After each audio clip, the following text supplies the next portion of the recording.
Este es el Capitán Bernie B., un barco atunero navegando en aguas del Pacífico.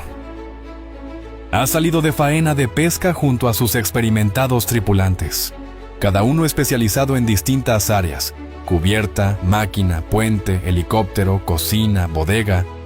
Están listos para llenar el barco, ya sea en un corto o largo periodo en alta mar. El helicóptero ha localizado un cardumen. El piloto comunica la posición. El capitán toma el control. La tripulación se prepara. Las lanchas bajan al agua para apoyar el lance desde el perímetro. Cada hombre conoce su rol. Cada segundo cuenta. Cada detalle importa. Entonces, da la orden. Es hora del lance. La red comienza a desplegarse. Se extiende como un gran muro flotante, guiado por el sonar del barco y por las indicaciones del helicóptero desde el aire. El cerco se va cerrando. El atún, completamente rodeado, ya no tiene escapatoria. Entonces, la red se cierra por debajo.